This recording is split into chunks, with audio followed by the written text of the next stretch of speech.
chega a todo mundo. Porque a internet amplia a coisa. Então, se entre nós eu faço uma brincadeira maldosa, que normalmente se chama assim, esse tal de bullying, né? Essa expressão, esse conceito. Então, se eu agrido a Thaís aqui, nós três ficamos sabendo.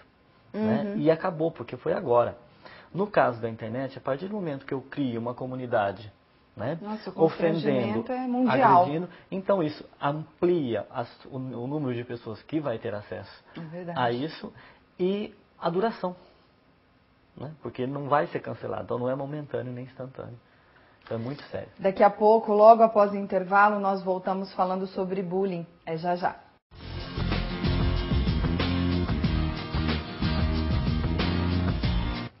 Você está ligado na TV Mais Unipar e este é o programa Via Unipar. Nessa edição estamos falando sobre bullying e o meu papo é com a aluna e professor do curso de Psicologia, a Thaís e o Jorge. A gente foi para o intervalo falando de internet e eu queria retomar esse assunto pela importância que ele tem. Thaís, você é jovem, né? Passou pela adolescência aí há pouco tempo. Você já sofreu bullying na internet? Já sofreu isso em as suas relações, suas amizades? Teve algum problema desse tipo já? Na internet eu não tive problema de bullying, mas na escola eu já sofri também. Ah, é? Então é uma coisa que você vê, né? Atinge vários campos. Vários campos, né? Na escola. E, professor, como que a gente pode monitorar os nossos filhos nessa questão, né? De computador, de redes sociais? Como é que a gente faz isso? Então, os educadores, sejam pais ou professores, em contexto família ou contexto escola, vale sempre aquele princípio. Muito cuidado, autonomia limitada, liberdade limitada. Os educadores, pais ou professores nunca deveriam estar tranquilos diante de uma liberdade total dos filhos na internet e no computador. Costumo dizer que o computador, a internet hoje, na verdade, né? A internet é como a rua. A rua, a gente tem muita coisa. Boas e ruins. Nós temos coisas necessárias e também coisas muito perigosas. E a internet hoje é uma rua imensa. É uma rua, arma, né? Então você encontra tudo. E o filho, diante dessa janela, dessa rua, principalmente numa fase de desenvolvimento, de amadurecimento, né? Essa rua pode levá-lo a muitos lugares, inclusive prejudiciais.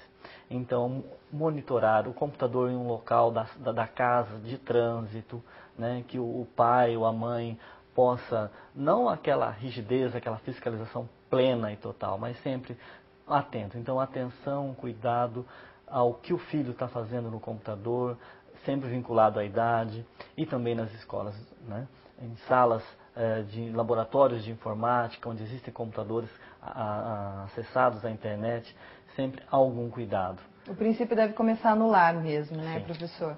Thaís, como é que foi isso na tua casa? Quando você já entrou nessa era já mais digital, né? Diferente da minha época, que foi uma questão mais de brincar na rua, não tinha essa questão em cima do computador, mas você já veio numa era digital, era da informática. Como é que foi isso na sua casa? Tinha uma liberdade? Você tem uma hora no computador? Era fiscalizado? Só para a gente saber como é que está acontecendo isso na casa do jovem.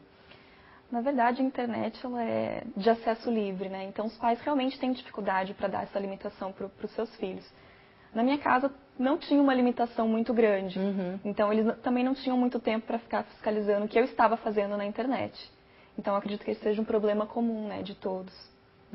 E como que é o tratamento que deve ser feito com essas pessoas, professor? Porque as pessoas que sofrem, elas podem acumular um trauma muito grande para toda a vida, né?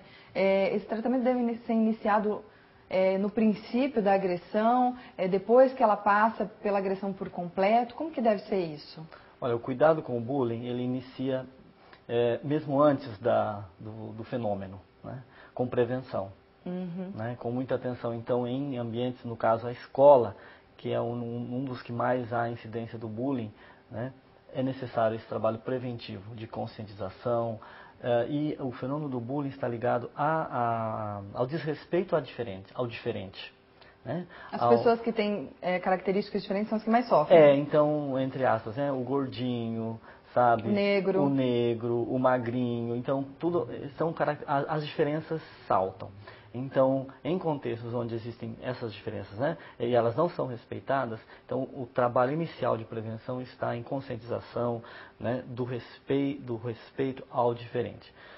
Quando acontece o fenômeno, é necessário estar atento às duas partes, tanto ao agressor quanto quem é agredido. Ele precisa se tratar, né? Porque o problema começa com ele, né? Dependendo do grau de agressão que ele fez aí, né, contra o outro, ele também precisa de tratamento, né? Sim, a questão a gente chama assim de um acompanhamento, né? Uhum. Então, no caso, ele está vivendo, o agressor, ele faz parte de um contexto, de uma sociedade agressora. Então, o desrespeito ao diferente é social. Uhum. Né? Nós analisamos o contexto social e vemos que nessa nossa sociedade, nesse momento, nós temos uma falta de sensibilidade ou nós agredimos o diferente. Né? Então, é complicado nós falarmos assim de um acompanhamento, né, para crianças e jovens que crescem nessa sociedade e veem isso no trânsito, né, em vários contextos onde o individualismo muito forte cresce. Né? E quase que uma formação de guetos. Né? Uhum. Quem é igual a mim merece consideração, merece respeito. Então, por isso que preocupa. As famosas panelinhas, né? Então, o cuidado, o acompanhamento em relação ao agressor vai nessa direção. E vai da percepção também dos pais, né, dos diretores de escola, orientadores, Sim. Porque a pessoa que está fazendo o problema, ela não faz esse diagnóstico de que ela tem um problema, Uhum. né? Então os pais precisam ter essa percepção para encaminhar meu filho, olha, está acontecendo algum problema e assim, Thaís, de acordo assim com as suas pesquisas, como que você acha que a escola deve agir nesse sentido? Acredito que tanto a escola quanto os pais devem agir no sentido de orientar. Uhum. Orientar não só os alunos desse fenômeno, o que é, como acontece, o que provoca, mas orientar também toda a população envolvida nessa instituição, né? Seja os pais, os funcionários, os vizinhos, os colegas, todos têm que ser orientados e conscientizados do que é o fenômeno e de como ele acontece também. Então, é preciso que os professores fiquem mais atentos ao que acontece em sala de aula e o que acontece no recreio também. Né? E também não adianta só a escola responsabilizar a família por um possível problema que acontece dentro da escola. Uhum. A responsabilidade, ela é de todos. Não é só da criança que sofre, não é só da criança que agride. A responsabilidade também é dos pais, que precisam orientar, e também da escola, que também tem esse papel. Segundo pesquisa divulgada pelo site da Folha de São Paulo, folha.com, em 2006 o bullying já era praticado por crianças e jovens e atingia 45% dos estudantes de ensino fundamental no Brasil, como agressor, vítima ou em ambas as posições. Este dado é do Centro Multidisciplinar de Estudos e Orientação sobre o Bullying Escolar, que acompanha pesquisas em ao menos 8 cidades do país. Gente, o bullying dá a impressão que sempre foi praticado, sempre existiu, mas não tinha esse nome. Como que é isso, Jorge? O estudo e a pesquisa que leva a dar esses nomes. Porque 2006, Sim. né? São quase 5 anos aí se passaram, né? Uhum. Então, o fenômeno começou a ser pesquisado e estudado e percebeu algo específico, diferente de uma violência ou do que se chamava de agressão moral, etc. Uhum. Né? E o curioso é que ele aparece em contextos escolares, né? E a especificidade dele, né? Do parecer não ser tão sério assim. Uhum. Então, dado a pesquisas que identificam o específico do fenômeno e houve a necessidade de se criar um nome técnico para individualizar esse acontecimento e esse fenômeno. E é em inglês, né, esse Sim. nome, né? Então, começou na Inglaterra esse tipo de agressão e aí eles resolveram caracterizar assim? Começou com a pesquisa, né? Uhum. A pesquisa começou a se interessar por esse tipo de manifestação de fenômeno e se percebeu que esse fenômeno ele era diferente de outros fenômenos comportamentais. Uhum. Né? E a especificidade dele era justamente essa, de ser um assédio que parece não ser assédio. E é complicado, né, Thaís? Porque assim, a gente está em tempos modernos, né? Já passamos aí por ditadura, por questão de preconceitos. E a sociedade, ao invés de se atualizar, ficar cada vez mais atenta a esse tipo de manifestação, ela entra nessas ondas e está cada vez mais preconceituosa, né? Sim. Professor, vocês inseriram um projeto de pesquisa, né, muito importante nessa área do bullying. Qual foi, Thaís? Como que acontece todo esse processo do projeto que você começou? Bom, de acordo com as pesquisas que eu comecei a realizar a respeito do bullying, que era um assunto que me interessava muito, esse ano então surgiu a ideia e o interesse de trabalhar o fenômeno de uma forma diferenciada e que não foi muito estudada até então, que é o fenômeno dentro da universidade, mais especificamente na entrada da universidade, onde ocorrem os trotes universitários.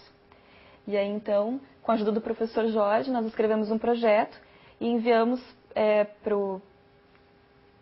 para a universidade, né, no IPEAC, onde nós temos o comitê que aceita os projetos de pesquisa e seleciona esses projetos para fins de bolsas de financiamento externo, do CNPq. Então, o nosso projeto ele foi aprovado esse ano, ele está entrando agora em ação, né? E é um projeto que está ligado ao CNPq, ao PEBIC, que é um programa institucional da Unipar, de financiamento de pesquisa com bolsa externa. No qual a Thaís é bolsista. Ela é a bolsista. Qual que é o objetivo, Thaís, desse projeto? Nosso objetivo principal é caracterizar o trote universitário enquanto uma forma, né, enquanto um rito de passagem da entrada à universidade, um rito de iniciação, e que pode, então, sendo gerado, então, de forma violenta e repetida, pode ocasionar o bullying dentro da universidade.